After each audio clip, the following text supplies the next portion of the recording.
Today we're in New South Wales, the last leg of our East Coast Stallion Parade tour. And today we're at Kingstar Farm, where we were shown Time to Reign and Unite and Conquer. Two exciting sires here at Kingstar Farm. Taylor Dyke spoke with Connor Phelan. So Connor, we saw Time to Reign this morning and he looked outstanding. He had his first yearlings go through the sales this year. Could you tell us a little bit about those results? Yeah, absolutely, and more than happy to, because they were very good results. Time to Reign was in demand. We never had a problem selling him this year.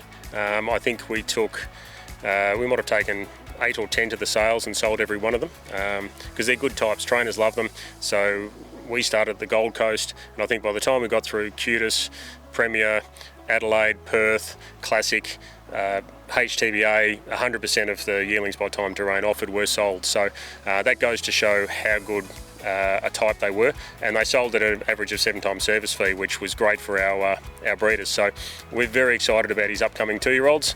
We hear there's a couple of good ones ready to trial early September, and we can't wait to see him hit the track.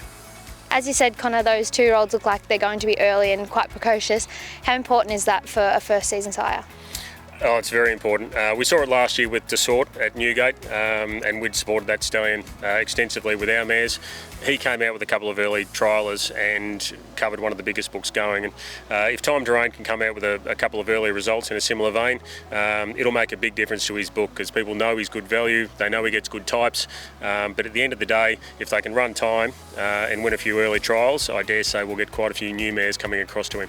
So Unite and Conquer, he'll have his first crop of 3-year-olds running this season. What are you expecting to see?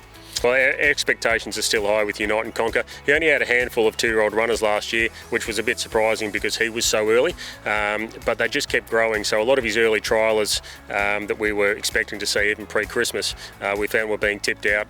They're fully mature now, they're back. He had a couple of winners, obviously, in his 2-year-old crop. He had a hell of a lot of horses run 2nd and 3rd with their 1 or 2 starts before going out. They're all back in work now, so I think you'll see quite a few, even in the first 2 months of the 3-year-old season, come through having their second prep, and he'll be a name that people need to follow. Kingstar had an extreme choice colt who went through the ring last year at the Magic Millions Gold Coast sale.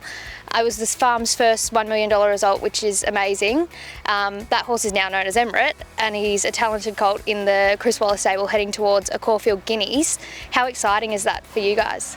Oh, it's extremely exciting. I know Chris Waller has an opinion of the horse. Mick Price did before that. The owner's very excited, and whilst we don't own any piece of Emirate, we still have the mother here, and we've got a full sister who was bred and born Northern Hemisphere time, about to be weaned next week. So because we've got the family and relations coming through, we're going to follow his progress very, very closely, and he is a genuine, exciting prospect.